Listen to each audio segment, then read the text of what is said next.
Okay, so we have discussed question of the day 3, why vectors are useful for certain things, especially things like flat graphics and logos and symbols. And so now we move on to what we're doing for this project. Once we have a design, we are going to make a black version and a color version. But the black version is just made of black shapes. It's not black and white, it's not grayscale, it's only cut out black shapes. And then it's easy to add color once you have the cutout black shapes. So how do we get the best design in order to make into cutout black shapes for assignment 4? That's where proving ground number 2 comes in. And proving ground number 2, remember all of our 4 proving grounds are about problem solving, creative problem solving. This is one called exercise convergent and divergent thinking. So it's basically you want to do things that make sense to you, and then you want to push them into uncomfortable solutions as well, and then you want to reflect on all of it and make your best decision going forward. That is what thumbnailing is. So it's going to demonstrate your ability to use thumbnail sketching to generate fresh ideas and then participate in peer review process for evaluating them. Now, if we really want to understand this project, we can use these links.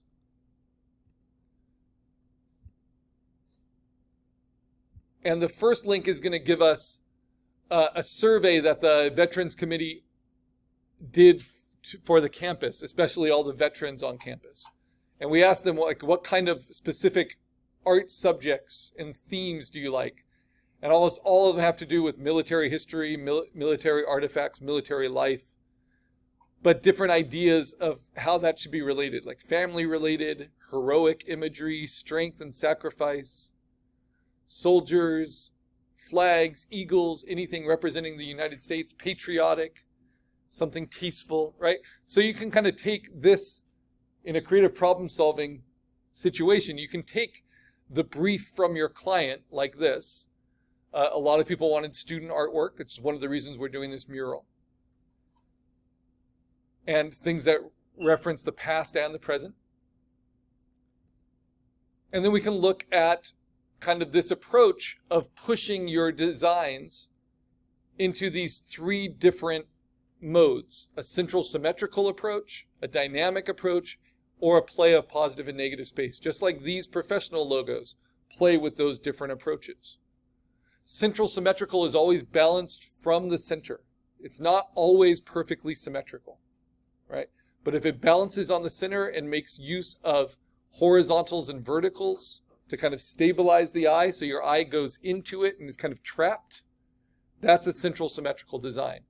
If your eye is the opposite of trapped, if your eye is sped up as it looks at the image, then it's a dynamic design.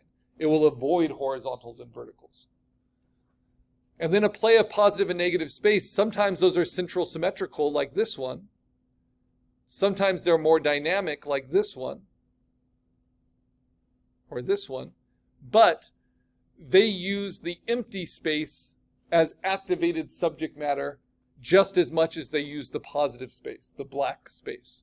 So the S is made up of the empty space. The giraffe and the rhinoceros are made up of the empty space that the elephant makes. The man and the woman's faces are made up of the empty space of this heart. The city skyline is made up of the empty space around the key. And the reason I include this panda from the World Wildlife Federation is that a play of positive and negative space isn't just like having 2 contents shown. It's about the balance. You couldn't have this logo without that empty space making up that panda, right? So realizing you don't always need to outline things. You can just let the shapes work for themselves. All right, the other thing we can do is we can look, when we're thinking of personal patriotic symbols, that's one of the problems we're trying to solve with our sketches.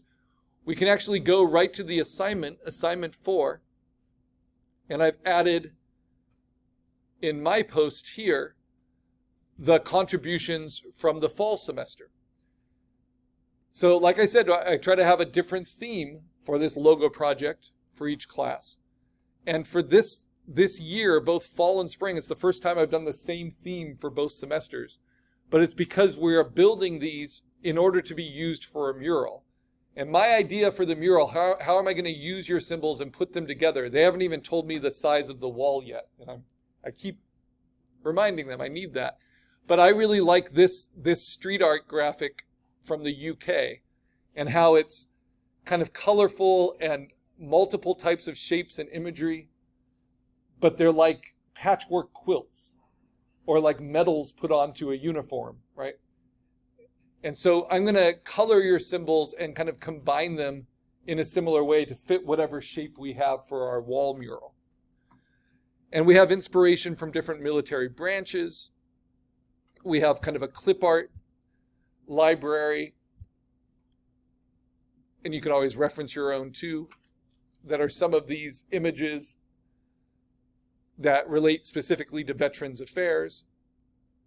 But then we also have this, which is what students from the fall did, right? So remember, your designs will be combined, colored, and integrated into one overall master mural design, along with the fall semester. So these were some of their designs. And notice they all work as just black shapes. If the slides had a black or had a gray background, it would be black on gray. If it had a red background, it would be black on red, right? That's what gives it the most versatility.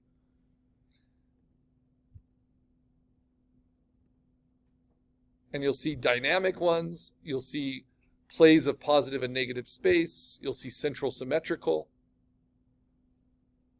But the trick is to get it to work with just the black shapes. And to learn how to use vector programs to render these as cleanly as possible. All right. So those resources are there to help you. So let's go through how we do Proving Ground number 2. So using this theme, I wanted to combine a serpent, which is my Chinese zodiac, and a winged eagle, because winged eagles are used for American nationality designations, the bald eagle, and for German. German uses a golden eagle. And I labeled the 3 approaches, but I didn't start with these like that. I actually started with 2 pages of my sketchbook, because when you really design logos, you actually do hundreds of these for a client that are really diverse based on whatever kind of info the client can give you. And so I knew I wanted to do some form of kind of winged serpent. So I actually did these 2 pages.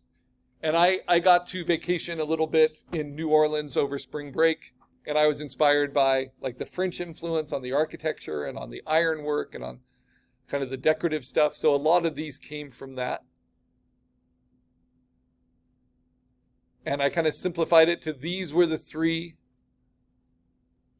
that I thought worked well for this class, right? So this one is central symmetrical because it's based on a strong vertical and horizontal, like a cross, right? Even though it's not perfect symmetry.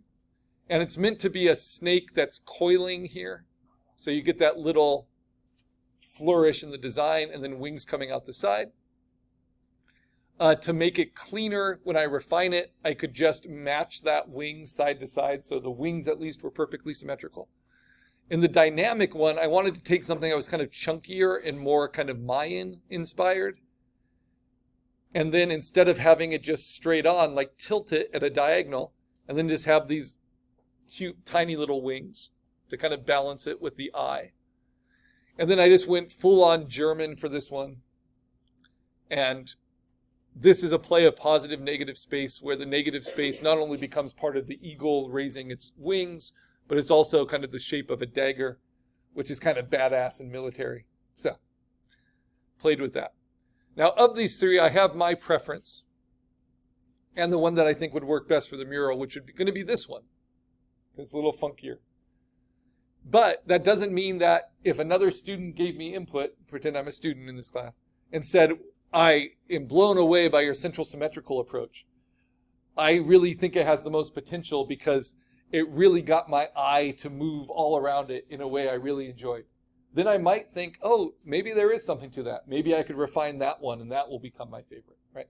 So I don't need the input from other students to change your mind, but it should help you understand what's working best about your ideas. And that will improve any approach that you pick. So I'm going to pick this one.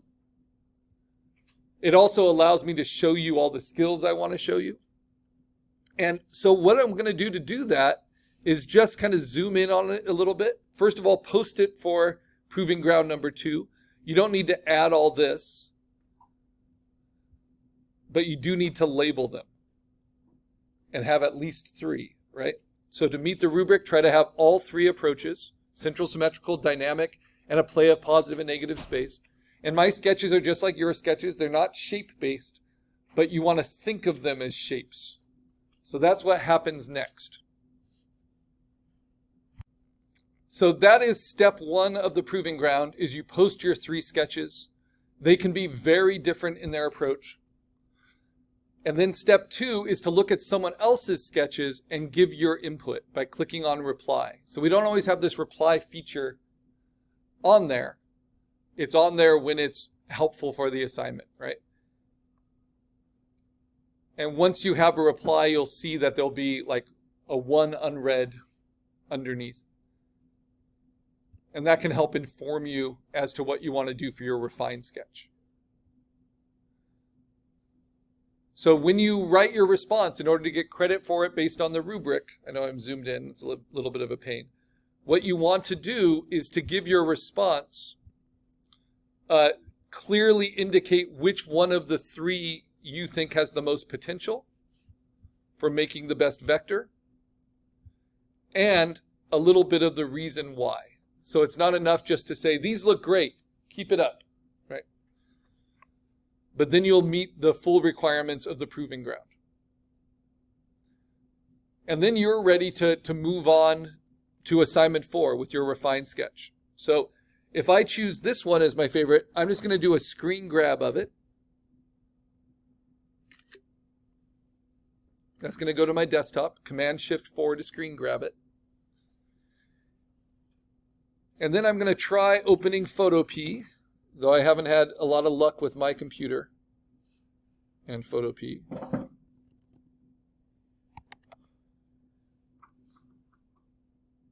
But I know it's been working for a lot of you. So I'm not sure. It must be something about my settings. So I'm just going to use Photoshop to show you, but it would be the same as in Photopea. And so to do that, I'm going to take the screen grab. I can move it into my assignment folder. This is for assignment 4. I also downloaded a lot of inspiration that I actually didn't end up using, but some of it was really cool for other ways people have done winged serpents. Oh, that one was really nice. There's old medieval ones or Renaissance ones. And then there's, of course, like the medical symbol ones. So one way to go about your ideas is also kind of modify from something that's existing, right? But these are going to be your own clean vectors. But this is my preferred sketch. This is not yet my refined sketch. So looking at those slides again, what do we do now with this preferred sketch? We need to decide, how do I turn it into black and white shapes? So in this case, I chose the dynamic one, and then my refined sketch became, how do I clean it up, and how do I decide where the black shapes are and where the white shapes are? This is a really complex one. This is not really a logo design, right? This is more like an emblem, a medallion kind of design. So it really became important to understand like the thicks and the thins and what gave the most power. Each of these is a different solution. And then eventually that got turned into a vector. So it's better to think in terms of chunky black shapes and get away from lines for it to work as a clear, engaging, and versatile symbol. So a refined sketch has to be filled in with black shapes. That's going to give you the strongest refined sketch. So what do? I open this up in Photopea or Photoshop. and I make a duplicate of it right away, Command J.